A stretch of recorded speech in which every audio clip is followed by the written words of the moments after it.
Hello students, in forms of business organization, we are going to start a new chapter, right? One new chapter that is of public enterprise, right? In second chapter, forms of business organization, right? ये जो हमारा chapter जो था वो हमारे subject के name के ऊपर था. In that chapter we had seen some part of public enterprise, right? Now we will move forward to look after the whole chapter, right? पूरा चैप्टर अब हम यहाँ पे समझेंगे, देखेंगे, right? तो पब्लिक एंटरप्राइज जो है उसका दूसरा नाम उसको स्टेट एंटरप्राइज भी कहा जाता है, राइट? ओके, तो जनरली पब्लिक एंटरप्राइज जो है वो तीन हिस्सों में यहाँ पे डिवाइडेड है, right? There are three parts of the public enterprise. The first one is departmental organization, second one is public corporation, and third one is government companies, right? In anyhow or in somewhere we had seen these types, right? We had already seen these types of public enterprises in second chapter and in other ways, right? हमने already थोड़ा उसका part जो है वो देख लिया है. अब हम जो देखने वाले हैं ये सब कुछ डिटेल में देखने वाले हैं, राइट? बेसिकली जो पब्लिक एंटरप्राइज है वो जनरली दो तरीके से चलती है. स्टेट गवर्नमेंट भी चलाती है और सेंट्रल गवर्नमेंट भी चलाती है, right? So it is owned by state government और सेंट्रल गवर्नमेंट और आइदर पार्शियली और फुल्ली, राइट? कि कोई कई बार पार्शियली भी चलता है गवर्नमेंट के थ्रू और फुल्ली गवर्नमेंट के थ्रू भी चलता है. तो स्टूडेंट्स बेसिकली पब्लिक एंटरप्राइजेस आने का मतलब क्या है? बेसिकली क्यों गवर्नमेंट को कुछ सेक्टर्स में इंटरफियर करना पड़ता है या रहना पड़ता है? तो उसका बहुत बड़ा रीजन है. सबसे पहला रीजन कि प्राइवेट सेक्टर जो है उसकी अगर मोनोपोली किसी सेक्टर में हो गई तो वो कंज्यूमर्स का एक्सप्लॉयटेशन करेगा, उसका शोषण करेगा, right? That is but obvious, क्योंकि प्राइवेट सेक्टर का सबसे पहला मोटिव यही होता है कि प्रॉफिट कहीं से भी निकाले, कैसे भी निकाले और जितना हो सके उतना निकाले, राइट? ये जनरल एम होता है किसी भी प्राइवेट सेक्टर का, राइट? तो सामने गवर्नमेंट पब्लिक एंटरप्राइज का मोटिव क्या होता है? सोशल वेलफेयर, कि पब्लिक को सस्ते, अच्छे या किफायती दामों में जो भी चीजें मिलनी चाहिए वो मिले, राइट? ये जनरली गवर्नमेंट का मोटिव होता है, सोशल वेलफेयर का मोटिव होता है, राइट? कि पब्लिक को जो भी कुछ है किसी भी सेक्टर में गवर्नमेंट का जो भी सर्विस देते हैं तो वो क्या है? एक रेट डिसाइड होता है, जनरल पब्लिक जो उसको परचेज कर सके वैसा रेट, राइट? तीसरी बात, कुछ चीजें ऐसी होती है वो बहुत ही हेक्टिक होती है जिसमें कैपिटल जो है वो बहुत सारी ह्यूज कैपिटल इज रिक्वायर्ड, बहुत सारी कैपिटल रिक्वायर्ड है उसमें. तो उसमें प्राइवेट सेक्टर उतना इंटरेस्ट नहीं दिखाता है, राइट? और सामने जो रिटर्न मिलना चाहिए, जो कैपिटल इन्वेस्टमेंट होता है उसके सामने जो रिटर्न मिलना चाहिए वो रिटर्न भी ना के बराबर मिलता है या तो बहुत कम मिलता है, राइट? तो उस वजह से वो सेवा भाव के लिए कोई प्राइवेट सेक्टर उसमें घुसेगा नहीं, राइट? प्राइवेट सेक्टर कोई भी उसमें जाने के लिए तैयार नहीं होगा.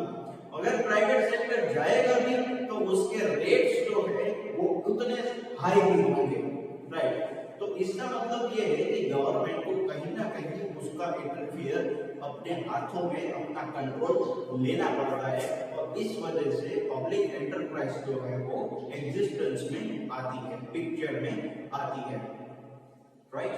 तो जनरली तीन हिस्सों में डिवाइड किया गया है public enterprise, right?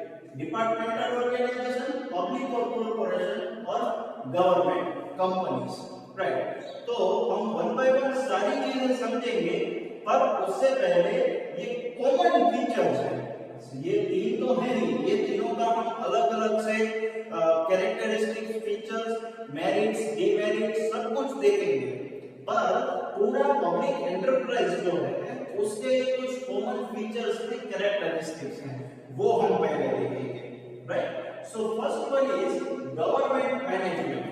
As you all know, the public enterprise is owned by the government. Either it is owned by state government or central government, right? So state government या central government, कोई भी government हो, वो government के control में होता है, right? Second one is public services. The public enterprises is for the public, for the society, right? And as we had discussed, the main motive of any of the public enterprise is to provide social welfare, right? समाज को कुछ अच्छा प्रदान करने की ही उसकी motive उसका सबसे पहला होता है, right? So first, the motive is to give service to public, right? For the social welfare, right? The third one is useful for various sectors. अलग-अलग सेक्टर्स में पब्लिक एंटरप्राइजेस होने की वजह से उसका यूजफुलनेस बढ़ जाता है, राइट? से फॉर एग्जांपल बैंक्स, हम देखते हैं कि गवर्नमेंट बैंक्स कितनी सारी है, तो जितने भी पुअर पीपल है जो मिनिमम बैलेंस प्राइवेट बैंकिंग का जो है 10,000 उतना भी अफोर्ड नहीं कर सकते हैं, तो उसके लिए पब्लिक बैंक्स है, राइट? तो ये एक यूजफुलनेस हो गया बैंकिंग सेक्टर का, राइट? वैसे ही हॉस्पिटल्स है, राइट? एजुकेशन है, बहुत सारी ऐसी इंडस्ट्रीज है जिसमें गवर्नमेंट को थोड़ा सा कंट्रोल रखना पड़ता है, तो ताकि उसकी वजह से जो प्राइवेट सेक्टर्स की मोनोपोली बढ़ जाती है, जिससे कस्टमर का एक्सप्लॉयटेशन होता है, वो रोका जा सके, right? Then assistance in executing government plan. Okay, state government या सेंट्रल गवर्नमेंट कोई भी प्लान बनाता है, राइट? तो उसमें पब्लिक सेक्टर का सबसे बड़ा रोल होता है, राइट? और बेसिकली उसी के द्वारा ये प्लान जो है वो प्लान और एग्जीक्यूट किया जाता है, राइट? उसका इम्प्लीमेंटेशन भी किया जाता है, पर सबसे ज्यादा जो असिस्टेंस मिलता है वो पब्लिक सेक्टर से ही मिलता है, राइट? से फॉर एग्जांपल कोई भी आज नया प्लानिंग बनाया, जैसे कि कोई भी पंचवर्षीय योजना जो है 5 इयर्स प्लानिंग जो है, राइट? उसके अलावा कोई भी यूथ पॉपुलेशन काउंटिंग है, राइट? उसके अलावा कोई भी गवर्नमेंट प्रोजेक्ट्स है, राइट? तो ये सारी चीजों में सबसे आसान चीज ये भी हो सकती है कि पब्लिक एंटरप्राइज होगा तो गवर्नमेंट को असिस्टेंस मिलेगा, राइट? स्टेट गवर्नमेंट या तो फिर सेंट्रल गवर्नमेंट, कोई भी गवर्नमेंट हो, right? Okay, then public accountability. Accountability मतलब रिस्पॉन्सिबिलिटी, राइट? एक पब्लिक के प्रति एक जवाबदारी है, अकाउंटेबिलिटी है कि पब्लिक को कुछ हम प्रोवाइड करें, एज अ गवर्नमेंट सर्वेंट हम कुछ पब्लिक को प्रोवाइड करें, राइट? यही पब्लिक एंटरप्राइज का मेन मोटिव होता है, right? And last one is stability. Generally यही है कि कोई भी गवर्नमेंट एंटरप्राइज हो, गवर्नमेंट कोई भी कंपनी हो या तो गवर्नमेंट ऑर्गेनाइजेशन हो, वो लॉन्ग लास्टिंग है, स्टेबल है, क्योंकि उसके पास गवर्नमेंट के फंड्स भी आते हैं, राइट? और एम्प्लॉइज भी आते हैं, राइट? तो उस वजह से ये स्टेबल रहता है, वो बंद होने की या ऐसी कोई नौबत नहीं आती है जनरली, राइट? तो ये सारे फीचर्स के पब्लिक एंटरप्राइज के, राइट? ये ओवरऑल फीचर्स है, ये सारे पब्लिक एंटरप्राइज के ओवरऑल फीचर्स है, राइट? स्टूडेंट्स, एक और कांसेप्ट दिया है आपकी बुक में, that is of nationalisation. Nationalisation का मतलब आपको पता ही होगा। नेशनलाइजेशन गुजराती या हिंदी में उसको वैश्विकीकरण कहते हैं शायद, राइट? तो इसका मीनिंग हम समझ लेते हैं पहले। Nationalisation leads to transfer of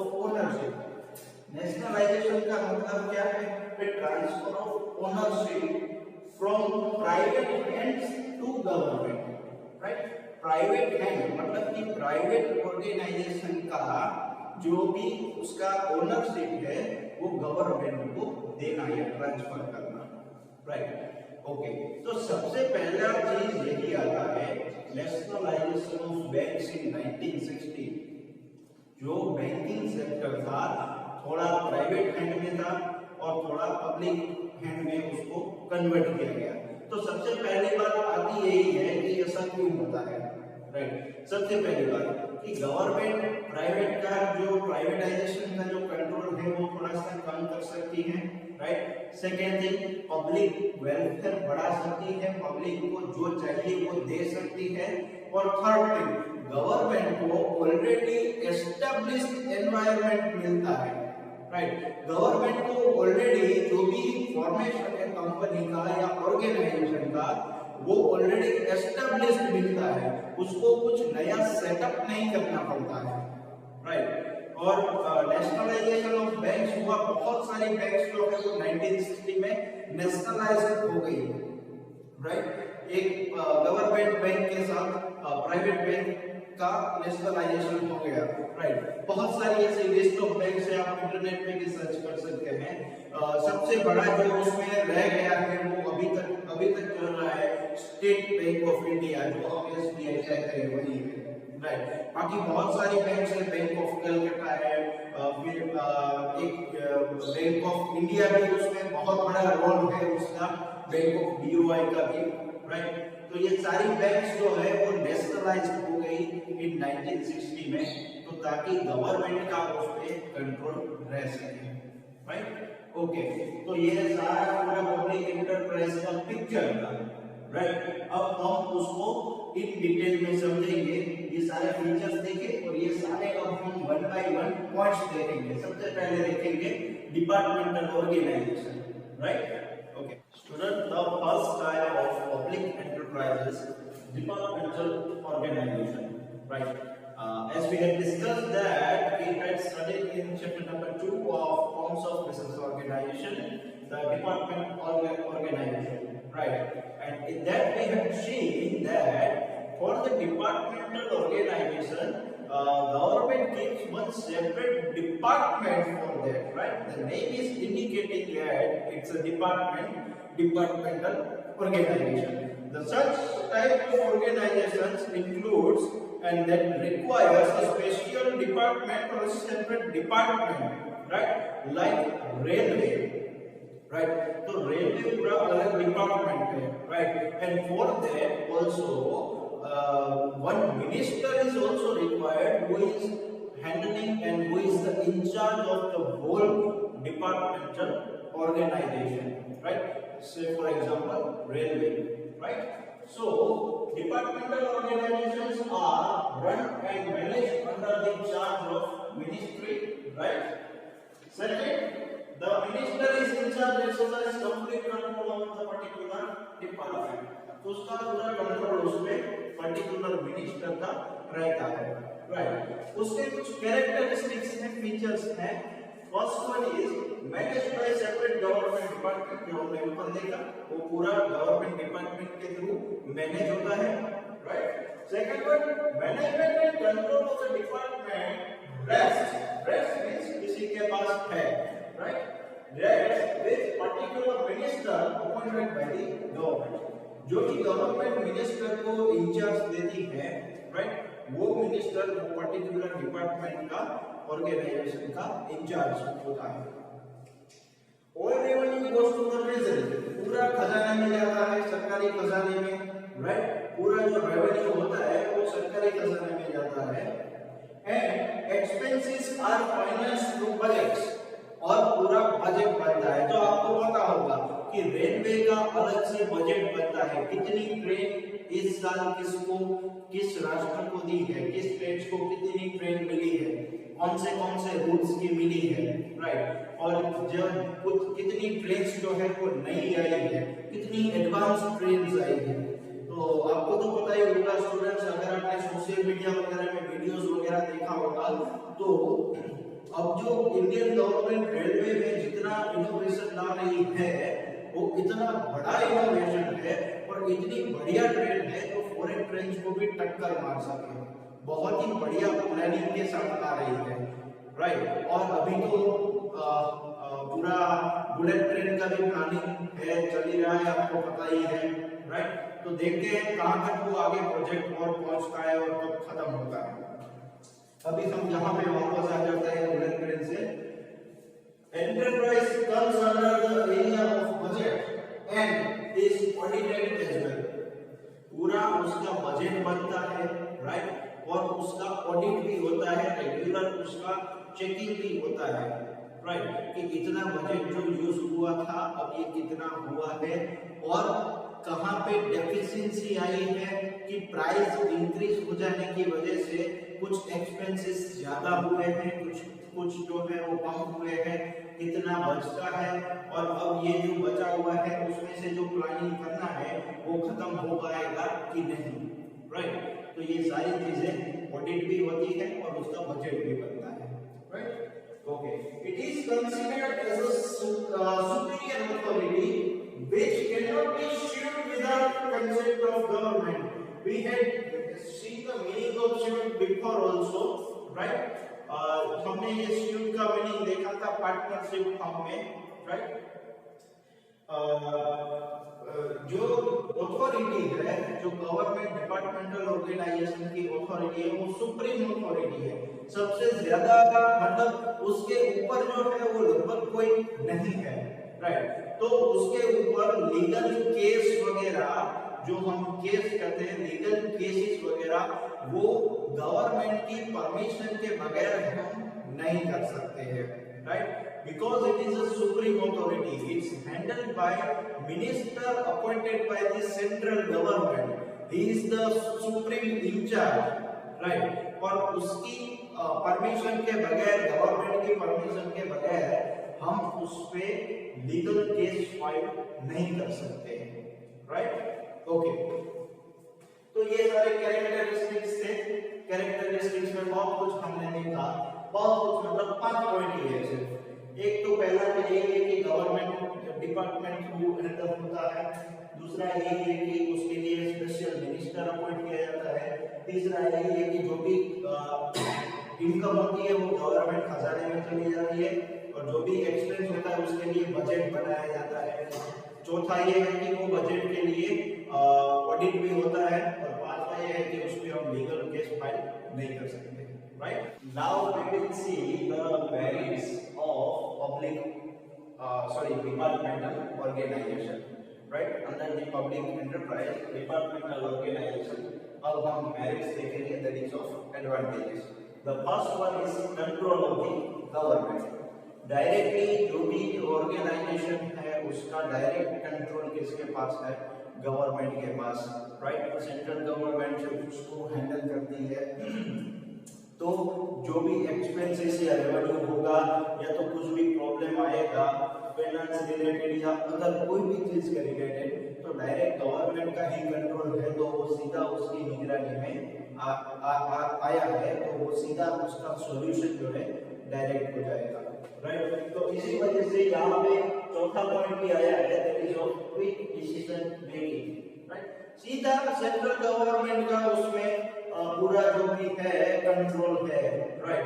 तो उसकी वजह से क्या होगा कि डिसीजन जो भी आएगा वो क्विकली डिसीजन आएगा, क्योंकि इसमें कोई भी चीज, अगर ये चीज जो है इसमें अगर हम राह देखते हैं, से फॉर एग्जांपल रेलवे है, अगर कोई भी चीज के लिए वो पेंडिंग है तो वो आगे जाके और नुकसानदेह हो सकता है, राइट। आगे जाके और ज्यादा वो कॉम्प्लिकेटेड इश्यू बन सकता है पब्लिक के लिए, तो उससे ज्यादा गवर्नमेंट को फास्टली डिसीजन लेना ही पड़ता है, right. Then source of revenue, government के लिए एक सोर्स ऑफ रेवेन्यू ही है, राइट। पब्लिक का जो भी पैसा आएगा वो गवर्नमेंट ट्रेजरी में ही जाएगा, राइट।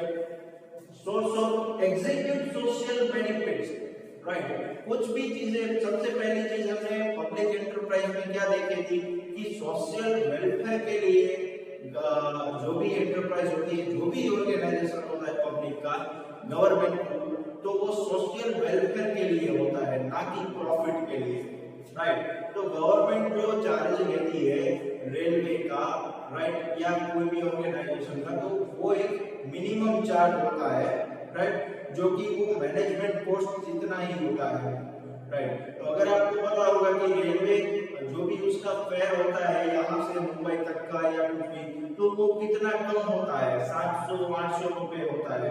हाँ, तत्काल वगैरह में अलग से चार्ज होता है, अब तो प्रीमियम तत्काल भी आ चुका है, राइट। तो ये सारी चीजें क्या है, गवर्नमेंट एक सोशल बेनिफिट के लिए देती है, राइट, समाज के अच्छे के लिए देती है, राइट। तो इस वजह से क्या होता है, सोशल वेलफेयर का मोटिव जो है वो फुलफिल होता है। गवर्नमेंट के पास इनकम तो आ ही रही है मैनेजमेंट के लिए, और साथ में वो सोशल बेनिफिट्स भी दे रही है। देन एक क्विक डिसीजन देखिए, suitable for projects of national importance. कोई भी नेशनल इंपॉर्टेंस, राष्ट्र के हित में जो भी कुछ भी कोई भी प्रोजेक्ट होगा, राइट, तो उसके लिए एक अच्छा ही ये डिसीजन है, राइट। कैसे फॉर एग्जांपल हमने अभी बुलेट ट्रेन का एग्जांपल लिया, तो वो राष्ट्र के लिए कितनी अच्छी चीज है, राइट, कि एक जो डिस्टेंस है वो फटाफट जो है वो कवर हो जाता है। हाँ, थोड़ा डिबेटेबल भी है, वो डिबेटेबल इसलिए है कि क्योंकि बुलेट ट्रेन जो है वो 2-3 घंटे में पहुंचाती है। मान लीजिए राजकोट से लेके मुंबई तक 2 या 3 घंटे में पहुंचाती है, और जिसका फेयर जो है अहमदाबाद से अगर हम देखने जाए तो उतना ही होता है, राइट। पर जिसका अहमदाबाद से मुंबई तक का फेयर जो है वो भी 4-5 हजार एक बजटरी पेपर में दिखाया कि इतना हो सकता है और 3 घंटे ले सकती है। तो people will choose flight better than that bullet train, right, except that bullet train, कि बुलेट ट्रेन की जगह वो फ्लाइट चूज करेंगे, उससे कम दाम में भी मिलेगा और जल्दी पहुंच जाएंगे, राइट। तो ये थोड़ा डिबेटेबल क्वेश्चन भी है कि अहमदाबाद टू मुंबई सबसे पहला बुलेट ट्रेन का प्रोजेक्ट शुरू करने का सोचा है, काम करने का सोचा है, पर क्या ये चीज वाकई में पॉसिबल हो पाएगी कि नहीं, राइट। कि आज 4 या 5 हजार का जो फेयर है वो जो रेट है वो वाकई में होना चाहिए या नहीं, क्योंकि जिस हिसाब से इकोनॉमी चल रही है, राइट, कि अगर आज पीपल 700 या 800 रुपए मुंबई के लिए देते हो, वो अचानक से 4 या 5 हजार कैसे देंगे, राइट। और साथ साथ में अगर 4 या 5 हजार 3 हजार में तो फ्लाइट मिल जाती है अच्छे से अच्छी, 3 हजार तो क्या 1500, 1700, 2000 तक में आसानी से अच्छी फ्लाइट मिल जाती है और उससे जल्दी भी पहुंच जाते हैं, राइट। तो this things is little bit questionable or debatable also, right.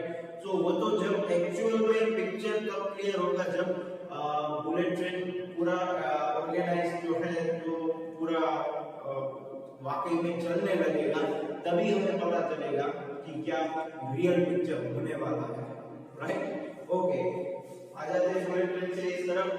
Demerits, क्या उसके ये फायदे हमने देख लिए कि फटाफट कंट्रोल होता है, फटाफट डिसीजन होते हैं। अब डीमेरिट्स क्या है?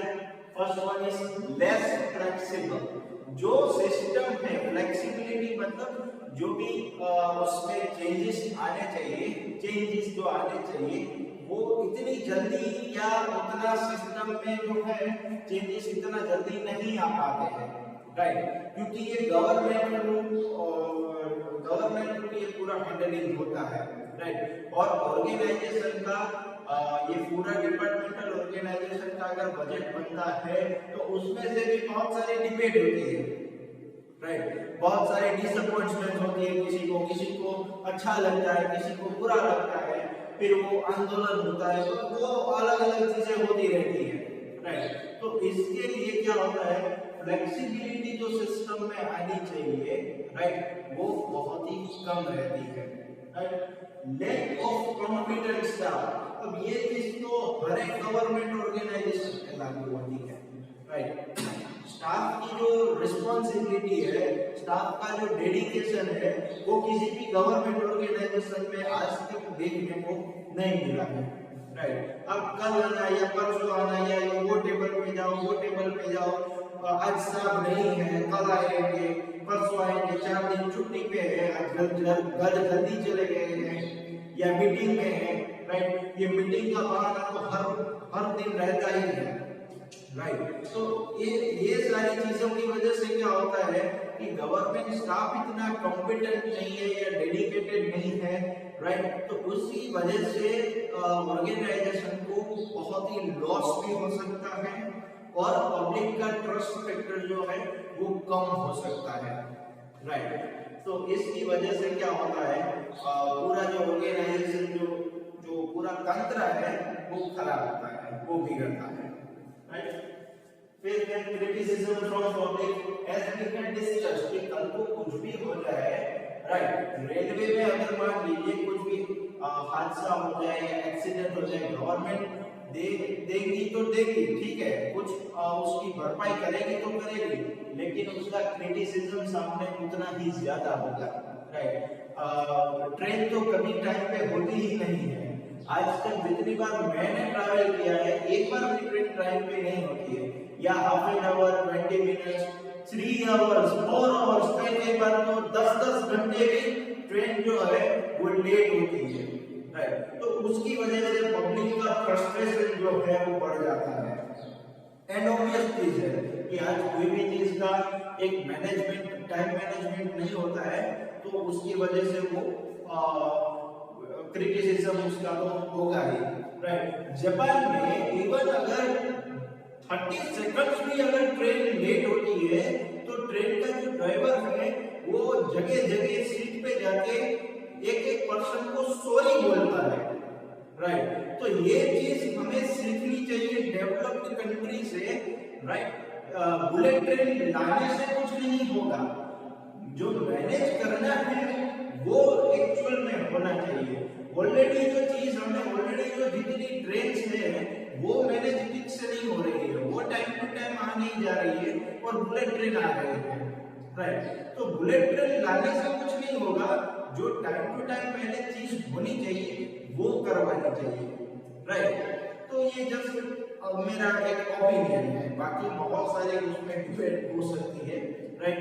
तो ये कहने का मतलब ये कि क्रिटिसिज्म फ्रॉम पब्लिक भी होता है, और ऐसा भी नहीं है ये पब्लिक भी कुछ कम नहीं है, राइट। पब्लिक बोल रही है ये नहीं है वो नहीं है, लेकिन third AC, third 3 tier AC और सेकंड टियर एसी, थर्ड और सेकंड क्लास हो या फर्स्ट क्लास हो, आज भी लोग वो जो टॉवेल या कुछ भी नैपकिन वगैरह देते हैं ना, बैग में डाल के चले जाते हैं, राइट।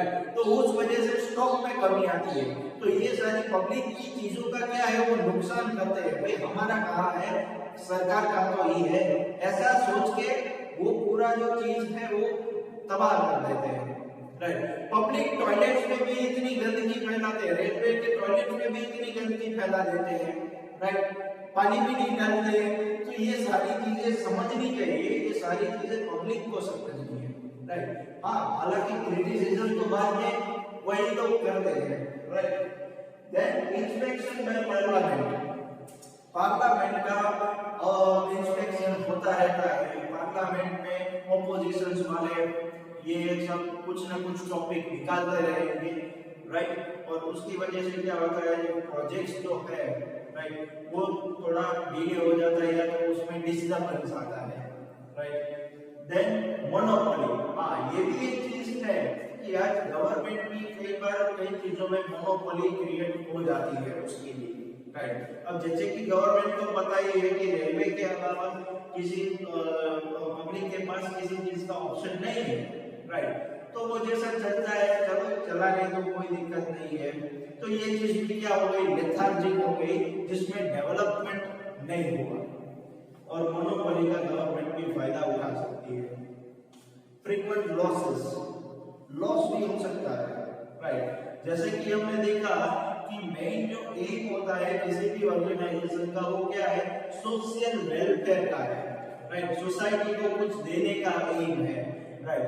तो उसकी वजह से जो रेट वगैरह हो गए वो कम हो गए। कई बार ये भी हो सकता है कि आपने देखा होगा बसेस, जो गवर्नमेंट बसेस है, जीएसआरटीसी वगैरह, राइट, वो क्या होती है, बहुत ही अगर 5 या 10 पैसेंजर बैठे होंगे तो भी उसको तो जाना ही पड़ेगा। अगर प्राइवेट वाला होगा तो वो मना कर देगा, ये बस नहीं जाएगी।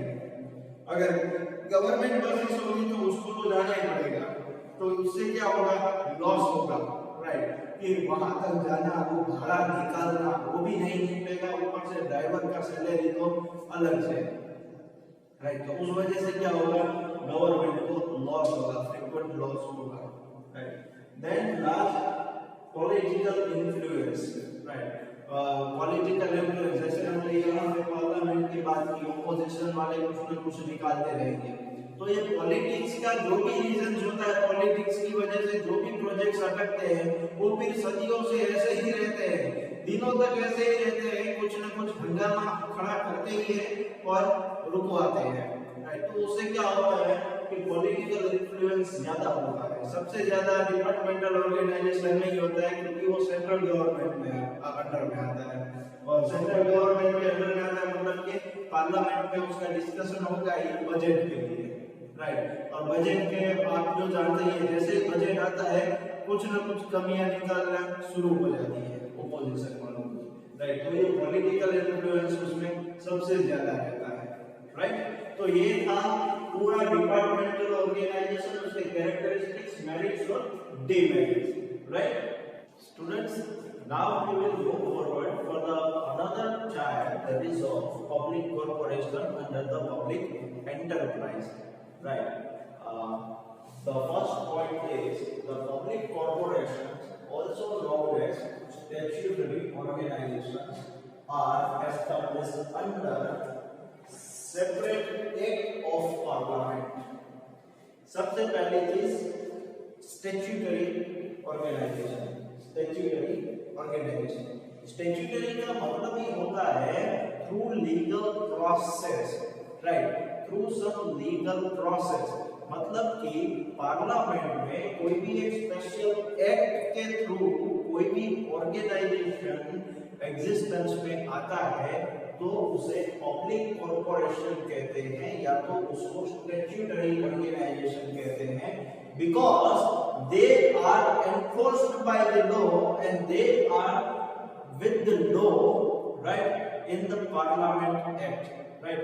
कोई भी हमारे लोग में एक एक्ट, स्पेशल एक्ट के थ्रू उसको पब्लिश किया जाता है, उसका एग्जिस्टेंस किया जाता है, इसीलिए, right. Okay, second point, government don't intervene more in the regular activities of the organisation. ऐसी ऑर्गेनाइजेशन में government regular day to day business life में, regular day to day business operations में कोई इंटरफेरेंस नहीं करती है, राइट। गवर्नमेंट सिर्फ उसको एक स्पेशल एक्ट के थ्रू उसका एग्जिस्टेंस में लाते हैं, right.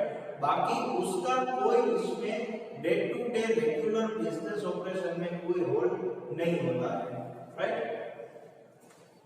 The manager and executive, by mistake I have written managers, but it is a manager, M-A-N-A, I forgot the N-A in between. Managers and executive of course appointed by the government. जो manager है या कोई भी executive है वो government द्वारा उसका चुने जाते हैं। उसके कॉर्पोरेशन के लिए कोई भी मैनेजर है या डायरेक्टर है या कोई भी एग्जीक्यूटिव है वो गवर्नमेंट चुनती है, but the operational control remain with the corporation. जो भी कॉर्पोरेशन का डिसीजन होता है वो डे टू डे लाइफ में या day to day business operation में या कुछ भी उसमें चेंजेस करना है वो सब कुछ कर सकती है, राइट। सब कुछ कॉर्पोरेशन अपने आप करती है, जिसमें गवर्नमेंट कहीं पे भी पिक्चर में नहीं आएगी, राइट। बट सिर्फ उसका जो मैनेजमेंट है, राइट, कोई भी मैनेजर है या डायरेक्टर है या कोई एग्जीक्यूटिव है वो government चुनेगी, right? Okay. Then these organizations are publicly responsible for display their financial performance. उसका फाइनेंशियल परफॉर्मेंस क्या है वो पब्लिकली डिस्क्लोज करना होगा, right. For this accounting year या फॉर दिस फाइनेंशियल ईयर, से फॉर एग्जांपल 1920 में इतना प्रॉफिट हुआ या इतना लॉस हुआ, राइट, इतना कस्टमर बेस बना है, राइट, कितना सेलिंग हुआ, मतलब ये सारी चीजें क्या है पब्लिकली डिस्प्ले करनी होती है, तो जनरली ऐसी कंपनीज क्या करती है, अपने वेबसाइट पे डाल देती है, तो ताकि कोई भी जनरल पब्लिक देख सके, राइट। फॉर एग्जांपल LIC है, इंडियन एयरलाइंस है, स्टेट ट्रेडिंग कॉर्पोरेशन है, ये सारे पब्लिक कॉर्पोरेशन के एग्जांपल्स है, राइट। LIC जो है लाइफ इंश्योरेंस कॉर्पोरेशन, हर एक भारतीय के पास लगभग ये होगा ये बीमा, राइट। तो ये चीज क्या है, एक पार्लियामेंट में एक स्पेशल एक्ट थ्रू वो आई है, पर जिसपे गवर्नमेंट का मैनेजमेंट पे कोई रोल नहीं होता है, वो सिर्फ मैनेजमेंट कमेटी डिसाइड कर देते हैं, राइट। बाकी जो भी तंत्र पूरा चलाना है पब्लिक कॉर्पोरेशन का, वो पूरा मैनेजर्स है या इंटरनल हेड्स हैं वही देखते हैं, राइट। तो ये पूरा था पब्लिक कॉर्पोरेशन का अंडरस्टैंडिंग। अब हम उसके देखेंगे characteristics, merits and demerits. Students, first characteristic is established through special act. As we had discussed above, that public and corporation, public corporation जो है, that is established through special act by passing in the parliament, right? Or legislation through under the statutory process, that is of legal process. ये पूरा जो organisation है वो existence में आता है, right. The second one is autonomous organisation. Autonomous means जो भी सेल्फ गवर्नेंस, मतलब ये डिक्शनरी मीनिंग है सेल्फ गवर्नेंस, मतलब कि अपने आप जो तंत्र हम चलाते हैं, that is of autonomy, autonomous organisation. मतलब कि यहाँ पे गवर्नमेंट का कोई इंटरनल रोल है ही नहीं, जो भी पूरा तंत्र चलाना है वो ऑर्गेनाइजेशन को, उसके पीपल को चलाना है, राइट। जो मैनेजर्स अपॉइंट किए गए हैं उसको चलाना है, right. So that is why it is an autonomous organisation, means it is a self governing, self directing, मतलब कि खुद ही चलाते हैं पूरा organisation, right. Okay, then financial autonomy, right. तो फाइनेंशियल ऑटोनॉमी भी यहाँ पे है कि जो भी रिसोर्सेज है, फाइनेंस आता है, राइट, कैपिटल कंट्रीब्यूशन से लेके कोई भी एक्सपेंस तक, इसमें गवर्नमेंट का कहीं पे भी कोई भी इंटरफियरेंस नहीं है। हालांकि वो जो हमने इससे पहले देखा था डिपार्टमेंटल ऑर्गेनाइजेशन में, उसमें क्या था कि भाई गवर्नमेंट का इंटरफियरेंस था, मतलब जो भी फाइनेंस आता था वो गवर्नमेंट लेके जाती थी, और जो भी एक्सपेंस करना होता है उसके लिए बजट बनाना पड़ता था, राइट। यहाँ पे ऐसा कुछ नहीं है, यहाँ पे फाइनेंस जो है कहीं से भी हम ले सकते हैं, राइट। कैपिटल कंट्रीब्यूशन कहीं से भी ला सकते हैं, और दूसरी मेन चीज एक्सपेंसेस वगैरह ये सब फाइनेंशियली जो है वो पूरी तरीके से ऑटोनॉमी है, सेल्फ गवर्निंग है, मतलब कि जो अपॉइंटेड किए गए हैं वो किसी भी तरीके से उसको चला सकते हैं। Then management being appointed by the government, as we had discussed, कि गवर्नमेंट जो है वो मैनेजर्स है या डायरेक्टर्स है या तो कोई एग्जीक्यूटिव है, वो सब गवर्नमेंट उसका अपॉइंटमेंट करती है, right. Okay, does not address sovereign community and thus can be sued.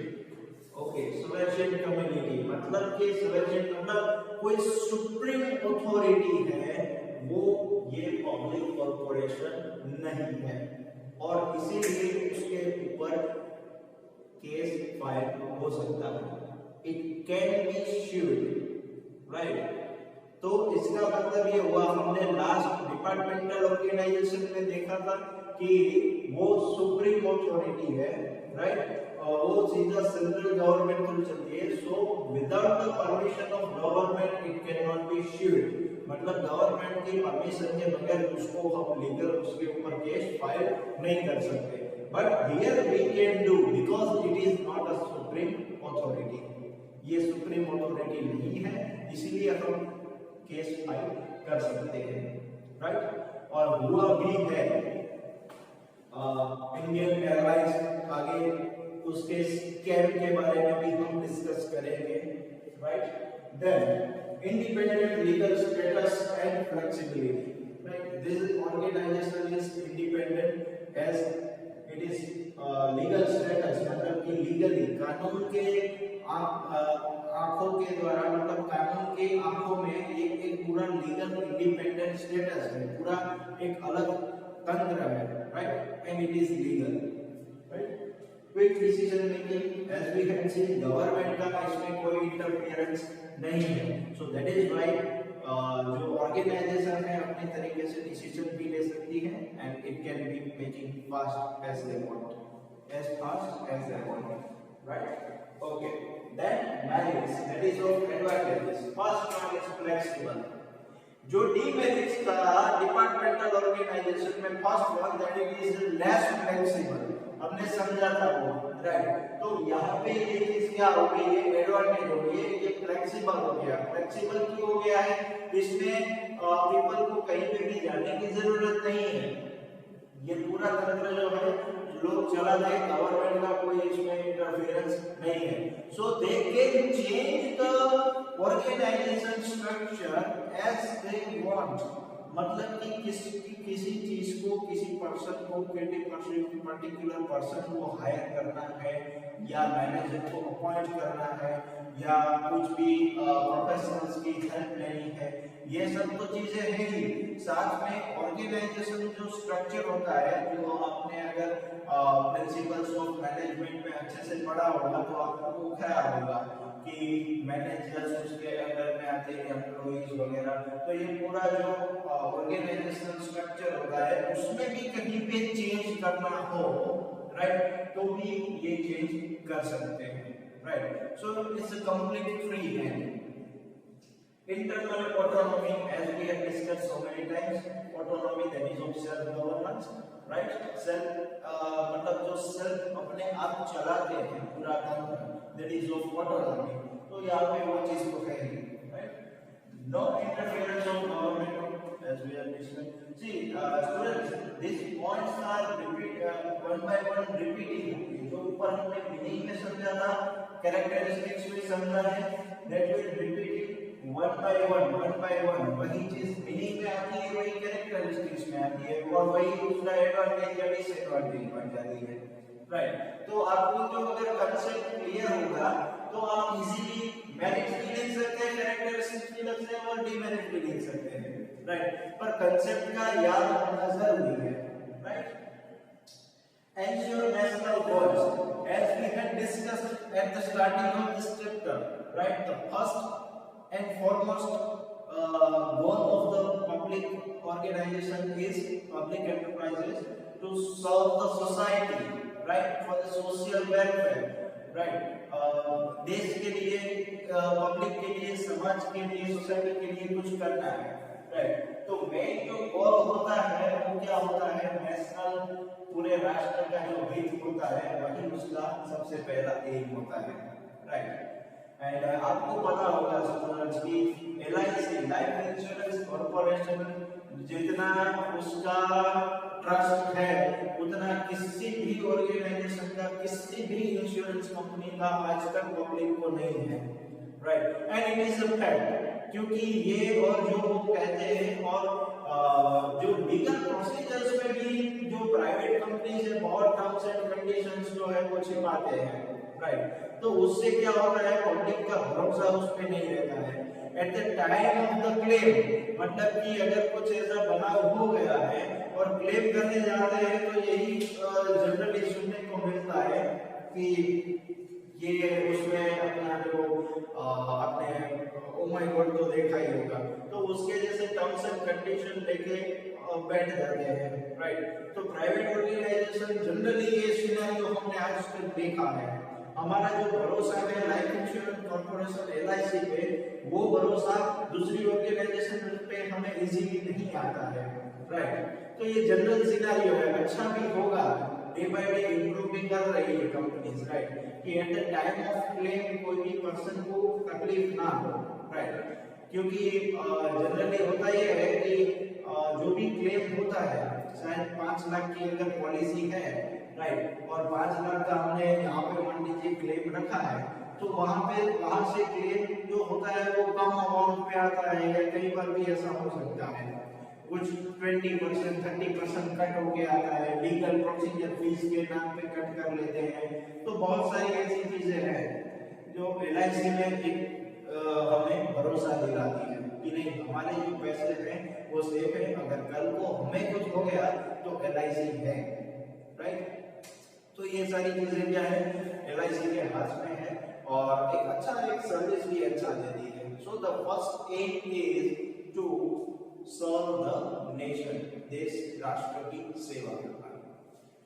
Freedom of decision making, as we have seen students, मैंने अभी जैसे ही कहा आपको कि कोई भी पब्लिक कॉर्पोरेशन है वो अपने आप डिसीजन ले सकता है, इंटरनल ऑटोनॉमी है। मैंने कहा कि ऑर्गेनाइजेशन स्ट्रक्चर में भी चेंज कर सकती है, राइट। तो आपको पता होगा कि LIC DO वगैरह है, डेवलपमेंट ऑफिसर है, राइट, उसके अंडर में एग्जीक्यूटिव्स ला सकते हैं। लास्ट में लायबिलिटी है, पहले LIC का कंसेप्ट था एजेंट थ्रू सेलिंग का, राइट। अब थोड़ा सा कंसेप्ट चेंज हुआ है, डेवलपमेंट ऑफिसर के अंडर में बहुत सारे एग्जीक्यूटिव्स रखे हैं जैसे प्राइवेट ऑर्गेनाइजेशन रखती है, राइट। तो ऐसे एग्जीक्यूटिव से वो अभी सेलिंग बढ़ा रहे हैं, एग्जीक्यूटिव के थ्रू वो सेलिंग करवा रहे हैं, राइट। तो ये घर घर जाके बीमा वगैरह हर एक घर में होगा ये LIC का, राइट। तो ये सारी चीजें क्या है, एक भरोसा है, एक अच्छा तंत्र का एक अच्छा तंत्र का एक निशानी है, राइट। ओके, डीमेरिट्स, डिसएडवांटेजेस क्या है? First one, autonomy versus accountability. Autonomy का मतलब हमने समझा, अकाउंटेबिलिटी का मतलब हमें पता है, that is of responsibility, right. Autonomy मतलब सेल्फ गवर्नेंस, मतलब जो भी तंत्र है वो खुद मतलब ऑर्गेनाइजेशन चलाता है, राइट। तो गवर्नमेंट एक साइड से कह रही है that we will not interfere in any of the part of the organisation, they had just appointed managers or directors or whatever the management committee, right। Government ने management committee वगैरह decide कर लिया है, and one side they are saying that we will not interfere, and another side they had made some interference, right। यहाँ पे हमने देखा था कि पब्लिक को they are publicly responsible for display the financial performance, right. तो दूसरी side ये भी चीज उसको नेसेसरी कर रही है, एक साइड से पूरा कंट्रोल दे रही है, दूसरी साइड से कंट्रोल छीन भी रही है, राइट। तो ये थोड़ा एक क्वेश्चनेबल थिंग है, डीमेरिट है, उसका डिसएडवांटेज है, राइट। अगर मैं किसी को पैसे देता हूँ, जाओ आप मौज करो, आप जहाँ पे यूज करना है करो, और दूसरी साइड से मैं कह रहा हूँ कि अगर जितना बचे तो वापस दे देना, या तो फिर जो भी खर्चा हो मुझे लिखवा देना। तो मैं फ्रीली दे रहा हूँ उसको जहाँ पे यूज करना होगा वो वहाँ पे करेंगे यूज, पर फिर भी मैं उनसे मांग रहा हूँ कि नहीं आप एक्सपेंस का लिस्ट देना कि आप कहाँ आपने यूज किया। तो दोनों तरफ क्या है, ये दो चीजें हो जाती है, that is why it is a disadvantage, right. Okay, second one, suitable for giant enterprises, giant मतलब बहुत ही बड़ी जो एंटरप्राइजेस होती है उसके लिए ये चीज है, ये सिर्फ उसी के लिए सुटेबल है, राइट। गवर्नमेंट ऑर्गेनाइजेशन में ये हमने देखा है, गवर्नमेंट कमिटी दे देती है, राइट, फिर उसका मैनेज ऑर्गेनाइजेशन को करना। तो ऐसी जो चीजें हैं वो जायंट अगर ऑर्गेनाइजेशन नहीं होगी तो गवर्नमेंट उसमें इंटरफियर भी नहीं करेगी और उसका स्पेशल एक्ट भी उसमें दाखिल नहीं होगा, right. So that is why it is suitable for giant industries and the giant corporations only, right. Then formation is elaborate and time consuming. Elaborate means लंबी प्रोसेस, जो ये चीज फॉर्म करने में बहुत ही लंबा प्रोसेस होता है। पार्लियामेंट में एक तो एक्ट पास करना वही एक अपने आप में चुनौती है, लीगली के वो जो चीज करना वो भी अपने आप में एक चुनौती है, right. So that is why it is a time consuming also. जो जितना लंबा प्रोसेस कीजिएगा टाइम टू टाइम वो चलता जाएगा, तो फॉर्मेशन में उतनी देरी होगी, right. And fourth one is rigidity. भले ही यहाँ पे ऑटोनॉमी दिखाई हो, but the thing is that this is a rigidity, there is a rigidity in the organization. Rigidity मतलब एक प्रकार की कहते हैं ना, जो पर्टिकुलर पर्सन एक मानसिकता के साथ जुड़ जाता है तो वही रखता है, राइट। अगर हमें आज लगता है कि ये नहीं, ये ठीक है, ये गलत है, तो वो हम उसी पे टिके रहते हैं, हम अपने आप को बदलने की कोशिश नहीं करते हैं। That is of rigidity, right. हमारे में उतना रिजिडनेस है, राइट।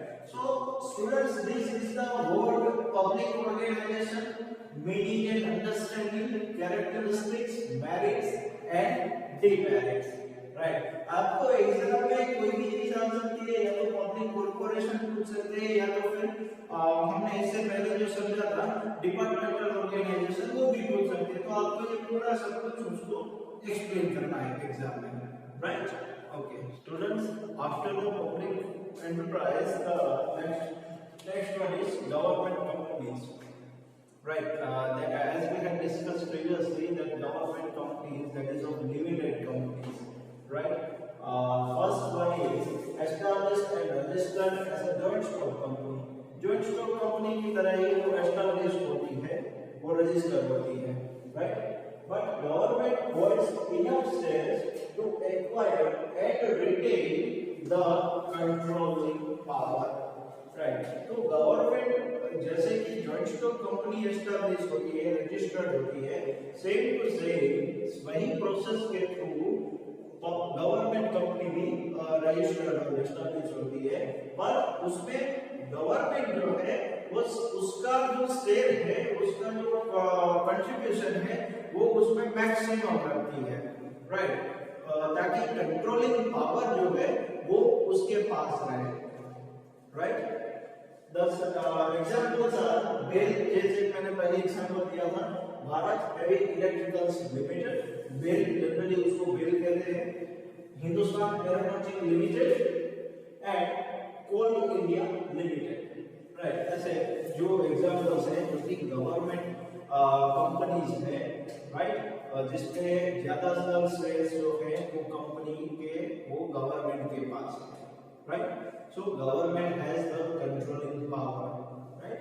तो उसके कुछ कैरेक्टरिस्टिक्स हैं, उसके कुछ फीचर्स हैं। तो सबसे पहला established under companies act 1956, right. Companies act 1956 के अंदर वो एस्टैब्लिश हो रजिस्टर्ड होना चाहिए, जैसे कि हमने पहले देखा था joint stock company as it is same to same register होती है, वैसे कि गवर्नमेंट कंपनी को उसी तरीके से रजिस्टर होना पड़ता है, राइट। स्टूडेंट्स, ये कंपनीज एक्ट 1956, उसके बाद बहुत सारे अमेंडमेंट्स आने के बाद अभी 2013 भी आ चुका है, राइट। लेकिन आपको अभी पढ़ाई में या हर जगह यही चीज रहेगी, companies act 1956, right. Okay, they second one is they may take a form of private और पब्लिक कंपनी। प्राइवेट और पब्लिक कंपनी किसी का भी वो आगे जाके फॉर्म ले सकते हैं गवर्नमेंट से। फॉर एग्जांपल अपने जो स्टॉक्स हैं, शेयर्स हैं, वो मार्केट में बेच दे, राइट, तो वो प्राइवेट हैंड्स में भी जा सकता है, राइट। और पब्लिक का पब्लिक में पूरा जो है वो गवर्नमेंट कंट्रोल कर ले तो वो पब्लिक बन जाता है, राइट। तो ये चीज क्या है, डिपेंड्स करती है, इट मे और मे नॉट बी, राइट, और एज इट इज, राइट। ये गवर्नमेंट ऑर्गेनाइजेशन भी रह सकती है, right.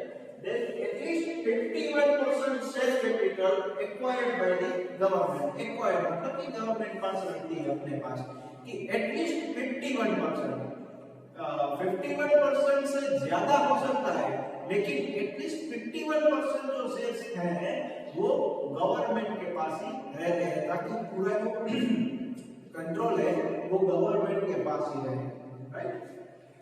The board of directors appointed by the government, जो अगर मेरे पास अगर किसी चीज का मैक्सिमम हिस्सा हो तो मैं अपना ही उसमें रखूंगा, ऑब्वियसली, राइट। तो board of directors is appointed by the government. Legal entity and have their own rules and regulations in form of MOA, that is of Memorandum of Association, and AOA, that is of Article of Association। मैंने यहाँ पे short form में लिखा है।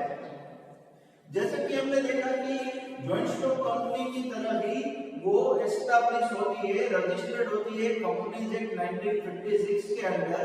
तो उसके process में हमने देखा था जॉइंट स्टॉक कंपनी के फॉर्म्स में, प्रोसेस में, कि उसको मेमोरेंडम ऑफ एसोसिएशन बनाना पड़ता है, आर्टिकल ऑफ एसोसिएशन बनाना पड़ता है, राइट। तो यहाँ भी सेम प्रोसेस होगी, right, same to same process होगी। कंपनी के खुद के रूल्स एंड रेगुलेशंस भी होंगे जो आर्टिकल ऑफ एसोसिएशन में रखे होंगे, राइट। मेमोरेंडम ऑफ एसोसिएशन में कंपनी क्या है वो सब कुछ उसमें दिखाया जाएगा, right. So it's a, in the eyes of law, it's a legal entity and they have they separate rules and regulation, own rules and regulation mentioned in memorandum of association and article of association, right. The last one is doesn't come under the surveillance of audit and budget. ये सबसे बड़ा point है, ये government company का सबसे बड़ा point, कि ये जो चीज है वो कोई भी किसी के प्रकार की ऑडिट के सर्वेलेंस पे, मतलब इसमें किसी भी प्रकार का ऑडिट नहीं होता है, राइट। जनरली हमने देखा था फाइनेंशियल ऑडिट्स होते हैं कंपनीज में at the end of the year, right, at the quarterly, right, at the monthly. तो यहाँ पे क्या है, ना तो कोई बजट होता है ना ही कोई ऑडिट होता है। कोई भी अगर फाइनेंस की रिक्वायरमेंट होती है तो सीधा गवर्नमेंट उसको हैंडल करती है, राइट, अपने ओर से हैंडल करती है। तो यहाँ पे बजट और ऑडिट नहीं होता है, ये सबसे बड़ा पॉइंट माना जा सकता है, राइट। ओके, अब उसके कुछ merits that is of advantages भी है, demerits that is of disadvantages भी है। क्या क्या है ये कहते हैं। सबसे पहला इजी एस्टैब्लिशमेंट। कंपनीज का एस्टैब्लिशमेंट हमने देखा था थोड़ा सा कॉम्प्लिकेटेड है, यहाँ पे इजी इसीलिए है क्योंकि majority of shares held by the government only. हमें बाकी के शेयर्स ही फाइंड आउट करने या तो देखने हैं, right, that is why it is an easy establishment. Second one, it displays fine combination of flexibility, autonomy and government control. ये combination है ये तीन चीजों का। फ्लेक्सिबिलिटी मतलब कि गवर्नमेंट जो भी डिसीजन है फ्लेक्सिबल तंत्र में फ्लेक्सिबिलिटी कब आएगी, जब वो इजीली वर्क करेगा तब, राइट। ऑटोनॉमी का हमने देखा था that is of self governance, जो बोर्ड ऑफ डायरेक्टर्स जो है गवर्नमेंट अपॉइंट करती है वो अपने आप से चेंजेस या कुछ भी वो बदलाव जो जरूरी है कंपनी के लिए वो बिल्कुल कर सकते हैं, राइट। और गवर्नमेंट कंट्रोल भी उसके ऊपर होता है।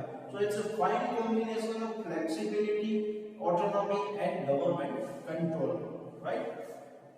कॉम्बिनेशन मिक्स कर हम अगर गोला खाते हैं तो तीन कलर एक साथ खाते हैं और बढ़िया सा स्वाद लगता है, एकदम सेम है, ये भी बड़ी चीज है। Then autonomous institution, as we had said in the previous public sector, that is it is an autonomous institution. Autonomous institution मतलब self governance, मतलब यहाँ पे जो भी चीजें चलाते हैं वो बोर्ड ऑफ डायरेक्टर्स अपने आप सब कुछ चला सकते हैं, right? So that is why it is an autonomous institution. Demerits, disadvantages. Autonomy and flexibility exist on the paper only. In practice, the decisions are highly directed and made by the government. Autonomy और flexibility सिर्फ paper पे दिखाने के लिए है कि government और board of directors जो है वो कोई भी डिसीजन या वगैरह कुछ भी ले सकते हैं, पर एक्चुअल में जो डिसीजन जो होता है प्रैक्टिकली वो गवर्नमेंट फोर्स द्वारा ही होता है, क्योंकि government is the owner, right. सबसे ज्यादा स्टेक जो है शेयर्स जो है वो गवर्नमेंट के पास है, right. So autonomy and flexibility exist on paper only. In actually the picture is different. Second one, companies are not subject to undergo any audit. अरे कोई ऑडिट नहीं होगा तो क्या होगा, फाइनेंशियल फ्रॉड भी हो सकता है, कोई भी चीज असेट्स में इधर-उधर हो सकती है, राइट। गवर्नमेंट का फंड है, सब बोर्ड ऑफ डायरेक्टर्स की जेब भर के चलो बायोडाटा भर के कुछ भी हो सकता है। तो फाइनेंशियल ऑडिट या या बजट भी होना चाहिए, राइट? तो ताकि पता चले, सबको पता चले कि एक्चुअल में कंपनी में क्या चल रहा है, कंपनी प्रॉफिट में है या लॉस में है, right? Management team has very little interest in the activities of the organization, thus suffers from efficiency point of view, as we have discussed, right? कोई भी ऑडिट के लिए बजट नहीं है तो ऑब्वियस है कि अगर मेरे ऊपर कोई भी आज वॉच नहीं होगी तो मैं काम जो है वो चलाना चलता है ऐसा लेथार्गिकली लूंगा या सीरियसली नहीं लूंगा, ऑब्वियस है, right? So that is why efficiency जो काम में आनी चाहिए, जो क्षमता आनी चाहिए, वो बिल्कुल भी नहीं आएगी, right? So students, this is the government companies. Today we understood the whole topic of public enterprise, right? Public organization, जिसमें हमने 3 पॉइंट देखे, departmental organisation, public enterprise and government companies, right? And हमने सबका meaning, characteristics, merits and demerits सब कुछ देखा, right? तो ये सारा पूरा का पब्लिक ऑर्गेनाइजेशन का चलता है, जिसमें गवर्नमेंट ऑफ कंपनीज, राइट?